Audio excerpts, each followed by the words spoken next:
do I need this? And I say it because my voice carries, so I don't want it to sound like a radio. For the camera. Oh, okay, for the camera, got it. First of all, good morning to everybody. Morning. Oh no, good morning, great morning to everybody. Great morning. One thing I want to do is position us to really think about when we say let it out, think about it as a process. And when I say a process, before we get to let it out, I want you to start thinking about what are you letting in. And then as you think about what you letting in, what are you keeping in? And then after that, I want you to think about who's pouring into you, the source of what you're letting in. And then after that, think about when we say let it out, what are you letting out? And the reason I want you to frame it in that particular questions is because mental health and physical health are intertwined. If you don't believe me, if you think you're sick, what are you? Sick. If you think you're happy, what are you?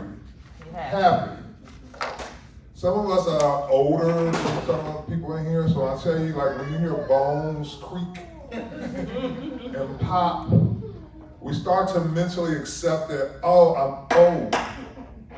But when we also see older people who are vigorous and young and limber, it's not because they accept that they're old, they continuously mentally control their physicality. And so I'm going to end it with this. Your mind dictates your body, and your body reacts to your mind. So all those questions that I framed is really the essence of what I call input, process, and output. And that is the simple formula that we have to understand about mental health and physical health, is that inputs and outputs. What are we letting in? And ultimately, while we're here today, what are we letting out? Well, I think you just summed it up for all of us. So, All right. But I do want to say this, good morning to everyone, or good afternoon, it should be afternoon right about now.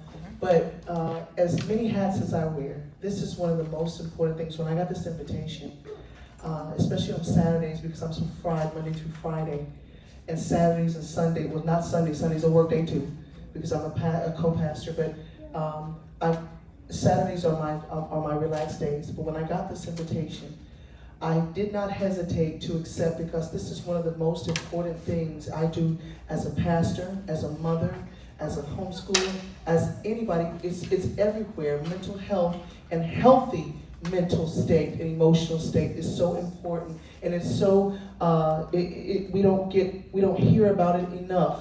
Or if we hear about it enough, a lot of people don't engage in it because a lot of people don't know how, or they don't want to. But one of the things, I will leave you all with this, that when I was in this Florida Department of Corrections and in the field of substance abuse, one of the things I used to say to the guys was this, is that what is not talked about oftentimes gets acted out, and acted out in very inappropriate ways, to help them to understand, this is why you're sitting before me today. Let's change that, okay? I too say welcome. Thank you for coming. This is awesome. Thank you for extending this invitation. And one of the things I want to leave with you, and of course the panelists has always shared already some things, some great things, but there's two things I want to share with you, is that God always prepares us for the test, no matter what we go through. We're all gonna go through some level of the elements that we go through in life. So always remember, when it's tested, he gives us an open book. That open book is the Bible. Remember that. And I also say too, that we have resources. We have tools. Don't be voiceless. Don't let someone silence you, whatever you're going through, no matter if you're young or old.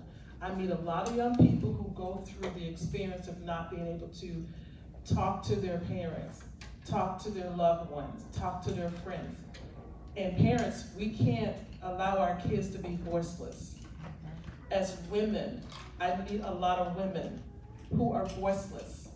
who feel that their lives has been taken away and that they've been pushed back. So today, this is an awesome topic that we're talking about because it's covering all of this. So remember, you have the resources. Don't be voiceless and allow God to use you, the tools and resources that He gives you when He gives you an open book test. That's good. That's good. That's good. You guys actually answered the first question in your introductions, because I think you guys were able to give like what comes to mind when you hear the words "let it out." It drove me to think about another question because I think our experiences and our ability to teach others is good, but we also pull from our own, things. So I want to ask you guys, how do you in your personal lives kind of wrap your mind around you being charged with the task of letting it out? How did that show up for you personally?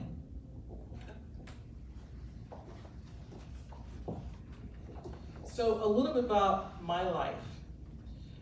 4 years ago, actually back in 2015, I was diagnosed with breast cancer for the first time. Didn't even know it, didn't know it was happening to me. I was 2 months away from graduating and getting my bachelor's degree, and I had to stop because of the cancer. I knew I needed to be graduated before my daughter, which was in high school. I made it just a week before she graduated. I went back to school, got my degree. After my cancer treatment, we both graduated the same year, a week apart, college and high school. Fast forward, 2022, I was diagnosed with breast cancer again. I never forget it, it happened again. 3 weeks later, a semi-tractor trailer hit my car, totaled it, airborne into a ditch. So I had to ask myself, okay, how do I handle this? Because I was going through a lot. Here I am going through cancer for the second time. Here I am, had to redo my whole life, look like a totally different person, and to lose everything. But what I learned through letting it out is writing. I would have never thought I would become an author. God used my pain, my journey to write. And you have to always know that God has a story in all of us. If you're journaling, or if you're writing, or if you're speaking, let it out by allowing God to use your story to help others to heal.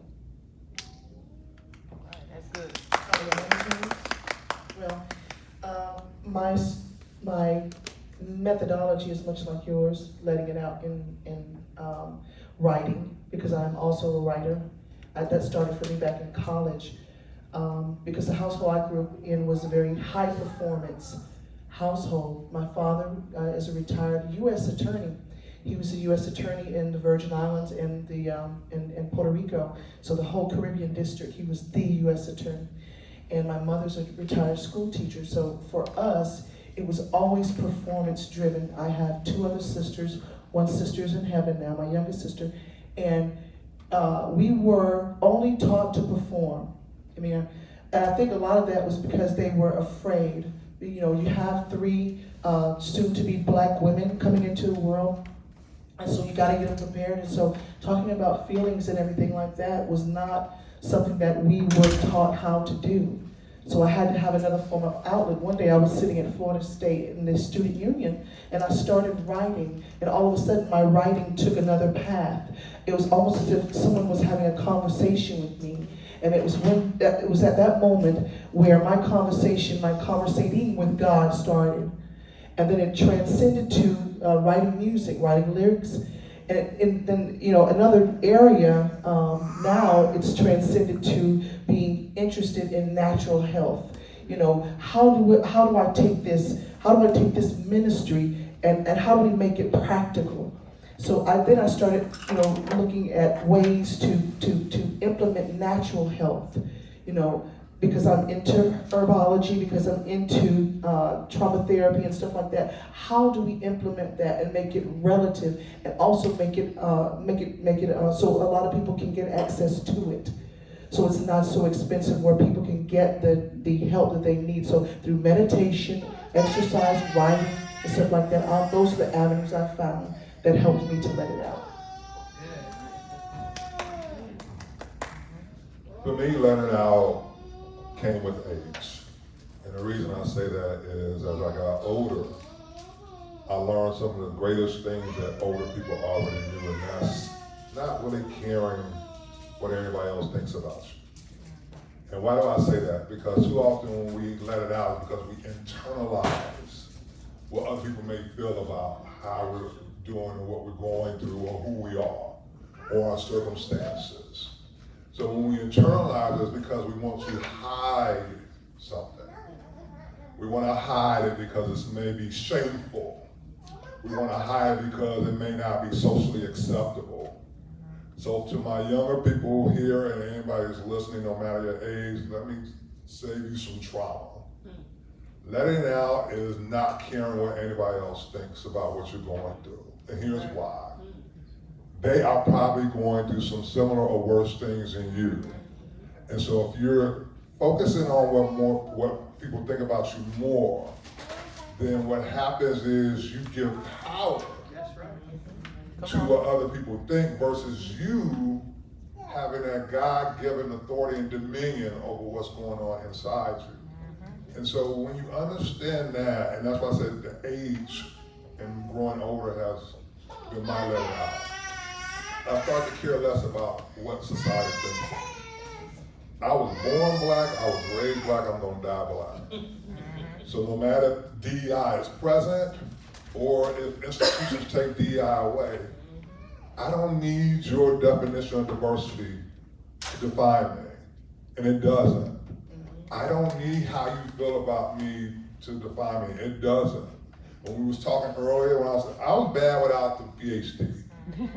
I was intelligent without the PhD. And that's where I was coming from. So I get the accolades, I get the titles, but trust when I say this.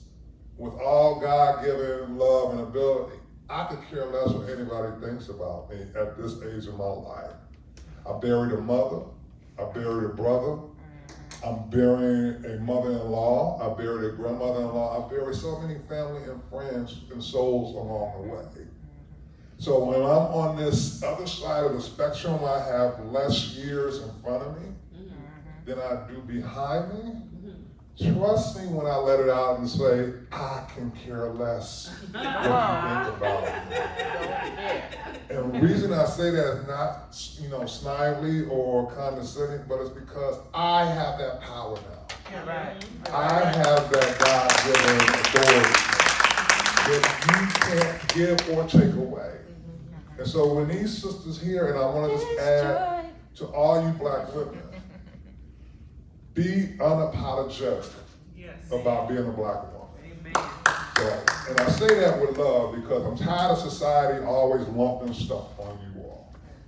Walk in your truth, walk in your purpose, and there's nothing can anybody say, tell them, I don't care. I don't care. Because whatever I let in and out, it's going to be on my authority and not yours. Thank you. Well, preach, Dr. Bart. Just go ahead and just, close the doors of the church. That was great. It just led me to, I'm a little off script, but I also believe in just allowing organic conversation. So you started mentioning the youth. And of course we do have youth in the room. And I think it's important that they understand from their perspective. So I want to know, all of you guys are parents, and one of us has become grand at being a parent, right? Which is great. So how do you, or have you encouraged your children, or maybe those that you've mentored to, and not just kids, but teenagers, young adults, just anybody in that category, to begin to use their voice and just be more transparent and be more open? I'll be brief. One of the things I really try to instill in my son is the things that was instilled in me was that you have to be your own person. And when we tell the young out there, we've been in your shoes, trust me, we've been in your shoes. I grew up in a time where you were ragged on based on what you wore. So if you didn't have on the latest, greatest kicks, you got talked about, or zoned, as we called it back in my day and time. If you didn't have the flyest gear, you were looked at some kind of way. And to think of all the trials and tribulations and trauma that people went through during that time because of external, reflection and experience, I tell my son, be you, that's all you can be. If they accept you, great. If they don't, move on. And here's why I tell them that. Don't put so much emphasis, energy, or reflection on social acceptance. Come on. And I'll say it again, don't put so much energy, emphasis, or reflection on social acceptance. And here's why. The in crowd is not always the crowd to follow. Social movements is just that. It's what they call, in our time, a fad. Something that just happened in time. When we was growing up, they were saying hip hop was a fad. 50-something years later, it's still here, and it's made millionaires out of a number of people from the neighborhoods, and I put neighbor in quotation. And the reason I say that is because I want to show my son that there's going to be some people that like you for a reason, season, a lifetime. And when you learn your lane with them, you'll be happier to know when to step back and how to accept people for who they are and what they want in their life. So at the end of the day, I want my son to walk away with, be yourself, be happy with yourself, and be happy if somebody don't accept you for yourself. All right. These are my sons. They're my two oldest sons. He just turned 13. He just turned 12 in the month of May. I have two other children. So I have two in the teenage gap, and then two that are a daughter who's in the middle, and she's 10, and I have a young son, he's 8. So I'm having two different conversations, two sets of conversations. I think for me, homeschooling was when I learned, I knew in the beginning, even going into homeschooling, that it was important to allow my children freedom to express themselves, and for me to also learn how to express myself to be able to instill that in them. And so we have those conversations. We have Bible time. We have times when we just ride in the car and we just talk. Or we go to the park and take a long walk on the nature trail and we just talk. And so they're used to talking. So I would like to applaud my two sons today, because when I told especially my oldest son, that I was coming here, he said, I would like to go. And I said, you know what? That is important for them to go, especially at this age. And the two of them are like thick as thieves. So I said, well, it wouldn't do for me to take him and not take his almost twin brother, because they are exactly a year and 14 days apart. So they've been thick as thieves ever since they were born. And so it's important for children, and especially teenagers, to learn how to talk, and that it is normal to talk. And so my advice, even to my children today, but to my kids, have always been to always realize that you have a safe place, not only in mom, but there are other safe places that you have, especially in this form. And don't be afraid to take advantage of it, because to talk is normal. There you go. So I have adult children. They're in their 20s and 30s, but I also have a little newbie granddaughter. And so one of the things that I share with all of them is, don't be afraid who you are. Your life is your life. Embrace being a child of God. Don't be embarrassed. It's okay. Because what your parents do now to instill in you, you're going to see it down the road. The word says, train up a child. And when you do that, if they stray, they'll come back. When your parents are training you, getting you prepared, let me tell you a story. My son is 31 now. And when he got married, I remember in high school, I would pick him up every day. We would ride together. We would have lunch together. We would have dates together. I dated my son, and and their father dated their daughter, because we wanted them to see the expectation. Your parents are going to set the expectation for you. And one of the things that I would always instill in my son, We would wake up reading the word. Sometimes we would pray together all the time. Even my daughter and their father, we did it all together. And they couldn't understand it. Like, why we have to do this all the time? I don't get this here. And one of the things we shared with them, we said, you're going to have a moment in your life, and I challenge all of you young people, get a scripture to hold on. Because when you have that moment, you can grab back and say, okay, Lord, this is your promise. This is what you said. This is what I need to get through. When my son got married and we had the mother-son dance, he whispered it in my ear and he said, Mom, thank you. I heard everything you said, and I want to thank you for that. So thank your parents, because they're pouring into you now. They're getting you prepared as godly men and women. They're preparing you. God assigned your parents to you. They are entrusted to take care of you. They're the overseers. So trust them. They've been there, done that. I used to tell my kids, I said, I know everything that you can think of to do. Because we've been parents, we've been kids, we've been young adults. So embrace the training that your parents instill in you, because God assigned them to help you through your journey. All right. Good.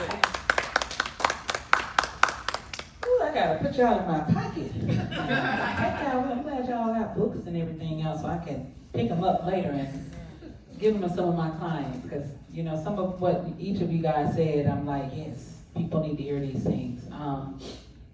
Okay, so in the interest of letting it out, y'all, is like getting it out. But some of us are a little unhinged when it comes to letting it out, right? Some of us, we don't care. Because you said be yourself and don't care what nobody say, which I totally agree. Pastor T, give them However, the ladies in full effect motto. be who you are and don't worry about what others think, because those who mind won't matter and those who matter won't mind. Now, Dr. Bart, when somebody might take it the wrong way and be like, well, Dr. Bart said I can say what I want to say, when I want to say, how I want to say, where I want to say. You're like, wait a minute, hold up. There's a little freedom with limits, because we have to still learn. We have to be in a learning phase, right? So, but this is my question to you guys. How do you guys encourage people to be able to articulate, but also with an understanding of being respectful, with an understanding of not just being a loose cannon, those things that actually could hurt them? How do you guys encourage that? I'm going to say this. One of the ways that I encourage those, a lot of times when I'm doing my prayer in the morning, reading the word and meditating, God lays it on my heart to either come up with something to say to them, or either create a morning devotional. And so when he does that, I listen to him. I have to literally hear his voice and say, okay, send this to this individual. And it's amazing when after I'm through with my meditation and prayer, and when I send it out, that person will say, you know what, I needed that. And so I believe in when I pray and read the word and study, and I allow God to speak to me, because I know if he speaks to me, it won't offend someone.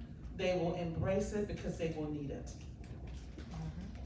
I'll never forget one day God taught me. He said, do you want to be right, or do you want to be in a relationship? And what that means is your level of presentation is how important is being heard to you. We had to pause for that. Yeah. I receive it. She's talking straight to me. Because if you don't want to be heard, say it how you want to say it, and you don't care how people take it. If you want to be heard, it's time to learn how to temper what you need to say in a way where the other person can hear you, can receive you, and can impart back into you. If you want to close somebody off real fast, raise your voice and become all irate. I'm not going to take up all the time, but I'll just briefly tell just a short story. It was a year ago, maybe the month of April. My children and I were with another homeschool family, and we were at the park. We had just finished a 2-hour hike, so we all were pretty tired. And me and the other mom were allowing our children to play together. She has 2 little boys, and my children were playing together. Well, my daughter's the only girl with all these boys, and there was another little girl on the playground. And she comes up to me and the mom, and she asked me, she says, I would like to play with that little girl over there. And I said, well, go introduce yourself to her. And the homeschool mom that was with me, she said, well, what harm could it do? All she could say is no. And so with all the courage my little girl could muster, and she's one of those girls, when you meet her, she's fearless. That's what I love about her. But she was so humble at that moment. She went over there and introduced herself to the little girl. The girl she totally ignored her and was playing with the boys instead. I didn't know that my daughter, because I was in a conversation with the mom, had gone somewhere and she was crying. My eyes forgot to watch over to see where this ended. All of a sudden, all of the children were on the part where you go down the slide. They were on that little railway before you go down the slide. And I'm talking to this mom. I see this girl's father come up. And he's talking to somebody. He's reaming somebody. And are you picking up my child? I saw you picking up my child. And she's telling the child to shut up. And I'm like, who is he talking to? So he leaves, and all the children run towards me and the mom. And they're like, Jaida, my daughter, wasn't even talking to his daughter. She was talking to my youngest son. He said, she was talking to me. She was talking, and the kids were shaking up. And this guy was behind me, and he was mad. And he was saying, oh, well, if I told her to beat her up. And I had never gone through anything like that on a public playground. Usually all the parents, we are a little courteous of each other, And so I had never gone through anything like that. I'd never seen anybody act like that on a playground. So something told me, I got up and I turned around and I said, sir, it's in a very, very humble, very sweet voice. I said, sir, may I talk to you? I don't want to talk. Because I don't see how you didn't see what was going on, what happened. I said, sir, I was in a conversation. And so I was trying to de-escalate the situation. I said, sir, I'm a Christian. Well, we're all Christians out here. I said, well, let's have a conversation. This guy did not want to talk for nothing in the world. I don't want to talk, because if I talk, we'll get ugly. You have a nice day. And so I'm like, okay, this guy wants to go ahead and go. My daughter said the girl was picking on her and picking on her little brother, and she was trying to stand up for herself and for her little brother.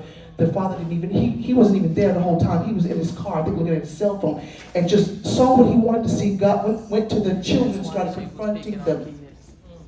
And we did it bothered me it took me a whole year to deprogram from that situation. And even when I went out to that park, I didn't go to that park for maybe like a whole year. Last summer, I finally went back, and then I made myself go and sit in that spot that I was standing at and just kind of take it all in, because I had never been shaken up like that. It's like, wow, we really do need things like this. Because people need to learn how to express themselves. I don't know what this man was going through, but I was collateral damage, and so was my daughter because of that. Wow, I've seen that. Yep. That's wild. Just to put a bow on what these two sisters said, because I can't really add much more to what they said. One of the things that come to mind is purpose. And what do I mean by that? Whatever you do, whatever you say, whatever you express, how you express yourself, it has to be a purpose behind it. When she said God questioned her, do you want a relationship? Do you want to be right? There was a purpose behind that. Too often I was like, yes, don't ever be afraid, don't worry about what I think, because Jesus didn't care what everybody else think about. Jesus came into the temple and cleaned house. And sometimes we forget that God has a purpose for us to clean house. But sometimes we also forget that God has a purpose for us to go to our gardens and pray to God for the next steps as well. So that purpose has to be the centering of whatever it is you do, however it is you express yourself. The reason I bring up purpose is because too often we don't know the difference between purposeful wisdom and purposeful knowledge. Anybody know the difference between wisdom and knowledge? Knowledge is when you obtain a certain amount of information about something and you're able to apply it. The wisdom is the how, the process, when to apply it, when to speak, and when to keep your mouth closed. Right. Yeah. That's the wisdom part.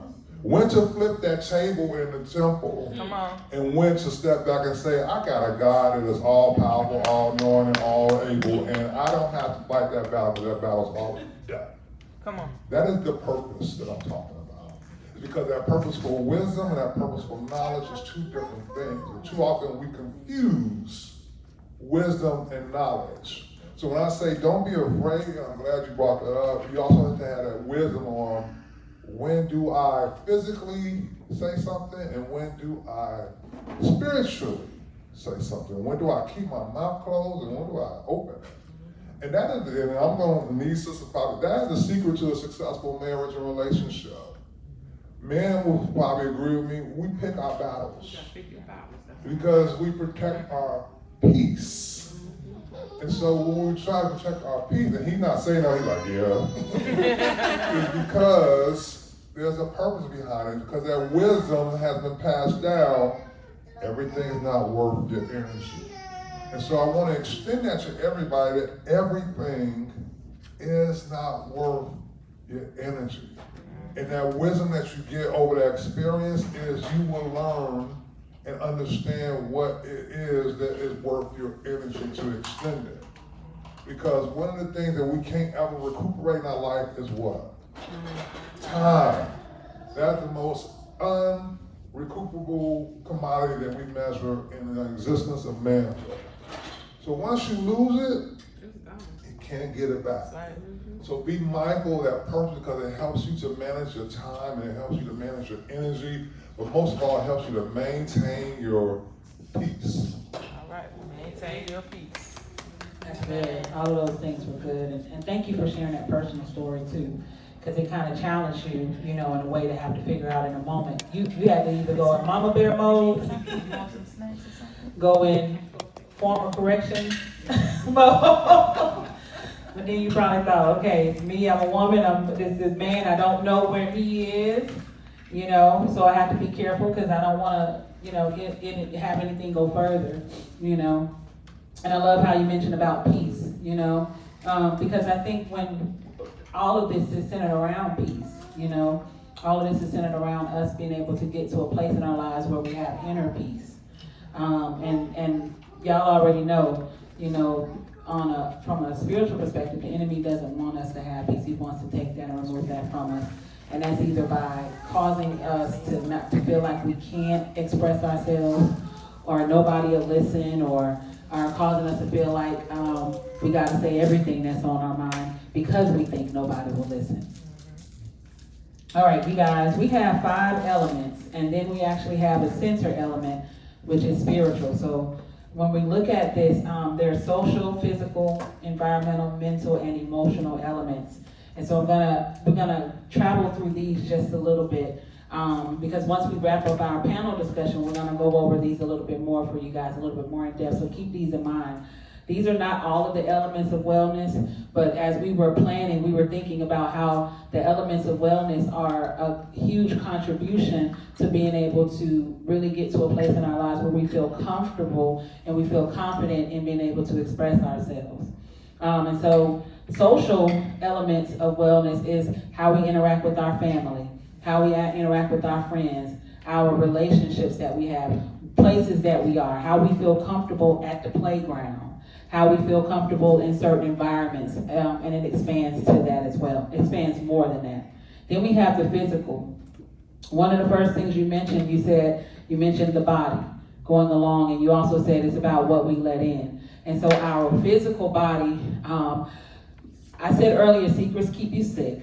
One other thing is that the body keeps the score. And there's a book actually called The Body Keeps the Score. I don't know if you've ever heard of it pertaining to trauma. And it's because when we go through stuff, even though we may not have the words to put to it, our body will tell the story. And so our physical well-being is super important. You know, certain diseases are linked to stress.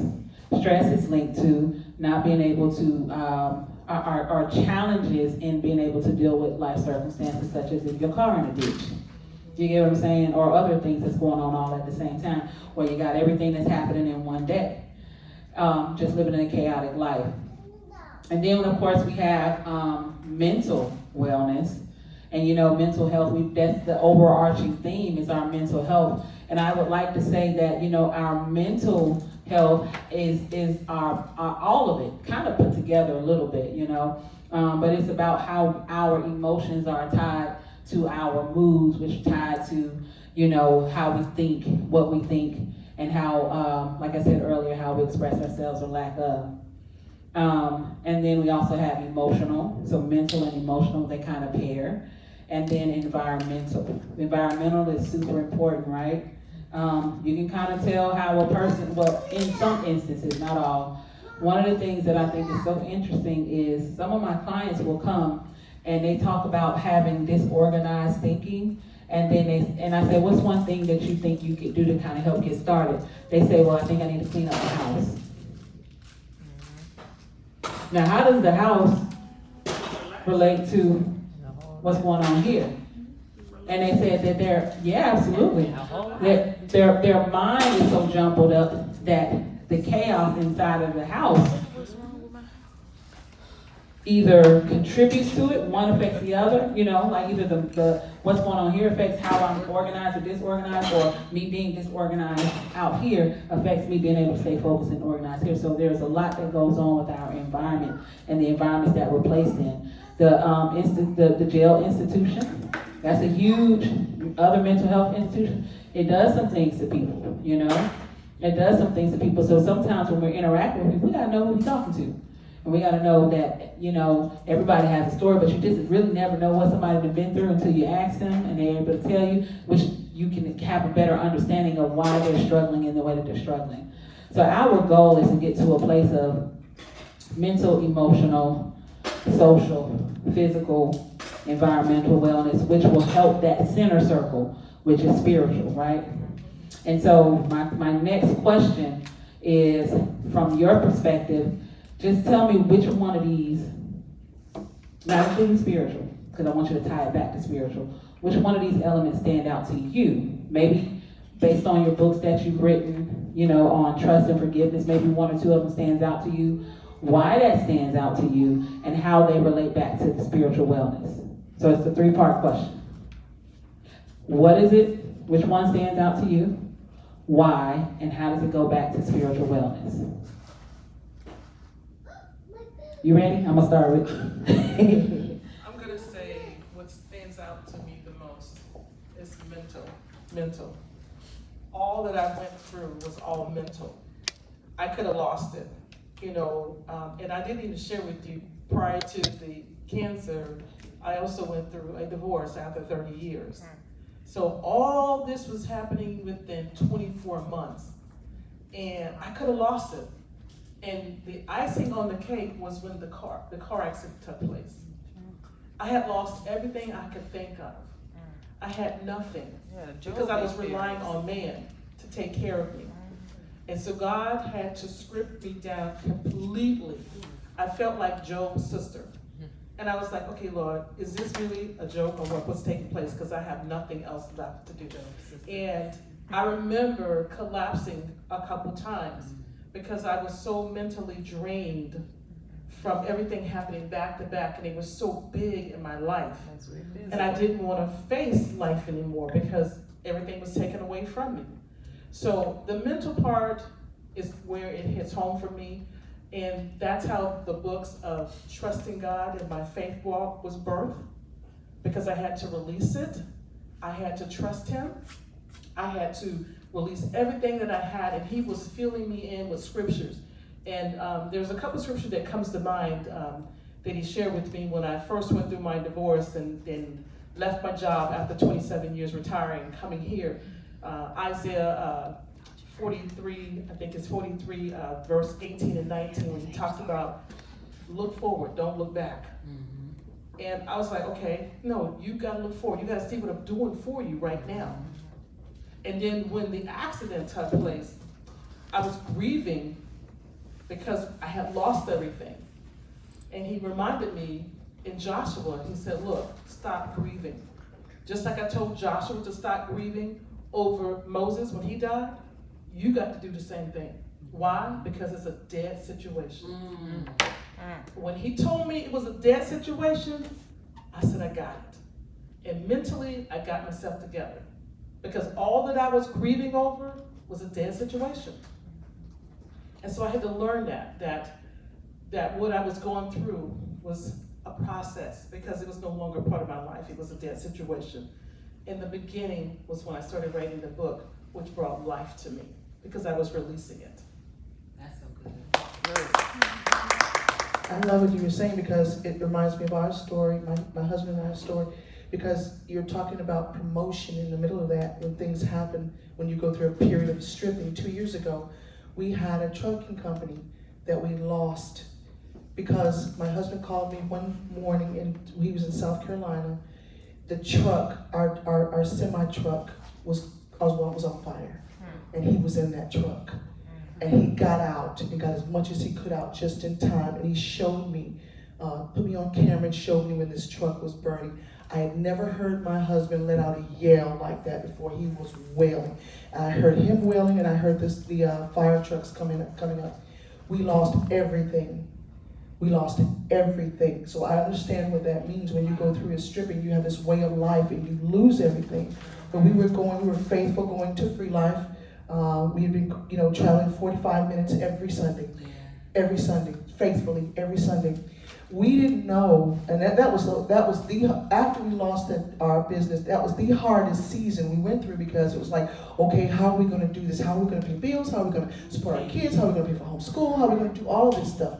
And it was learning to trust God. So we bring that back, mental and emotional. For me, it was bringing it back to that spiritual part right there, because that's when I started going through a course with the Lord about spiritual and emotional maturity. At that point, my mind had to become the strongest part. I had to learn how to trust when trauma in the past said, don't trust, don't talk, don't speak, just react when it becomes to be too much. In the midst of going through that, we were still faithful, going to church, worshiping God, teaching our children the word. One day we were sitting home and we got a phone call, and we were asked to take over Free Life as the pastors of Free Life. And we were ordained that next month, shortly before Easter Sunday 2 years ago. And so for me, it's just like when you're going through that stripping process, there's always a purpose for that. A lot of times it can mean elevation. And from that, we've been going ever since. We've got everything back, and we got another work, So it's just like going from glory to glory to glory. So that's how it ties into emotional to spiritual. These two sisters spoke on mental, so I will take a different street, and here's why. As I was listening to them, I was reflecting on which one of these elements really impacted me, and I would say environmental. And here's why. Anyone who don't know me, we're about to learn something real quick. I was born, raised, and mentally, physically, and emotionally will die in Chicago. Okay. And because I was born in Chicago, I was raised on the south side of Chicago, and I lived a mantra, Chicago till the world blow up. I don't care about any other locality. I live in Atlanta, but I'm a Chicago team player. All my Bears, the Bulls, the Blackhawks, the White Sox. I don't even follow the Cubs on the south side. And when I was thinking about the environment, I was thinking about where I grew up at and how I survived that environment. And I think too often what may be overlooked is how our habitats impact our mental, our spiritual, our physical, our emotional. And one of the things that I was reflecting on was I didn't grow up in the greatest neighborhood. I didn't have the biggest apartment growing up, but I had an environment of love. I didn't have a father at home, but I had father figures in the neighborhood. I grew up in a neighborhood where I got that whooping from up the street until I got home, until the real whooping was my mother. So my environment impacted me the most. I grew up in a big family, so 5 brothers and sisters. I'm the youngest of 6. So my environment, although we didn't have monetarily a lot, I had an environment that nurtured me and poured into me where it helped me to weather that storm. But one of the things I want to credit the most to my mother was not the monetary, but the spiritual element. We was at church Sunday, and I was in the choir, so that meant I had to do early morning, regular morning, afternoon broadcast, and then my other brothers would do Sunday school and BTU and things like that. So we was raised at 7925 South Chicago Avenue, which was Haven and Rest Missionary Baptist Church. So for me to be 51-year-old and still know the address of that church ought to tell you how my environment was. Yeah.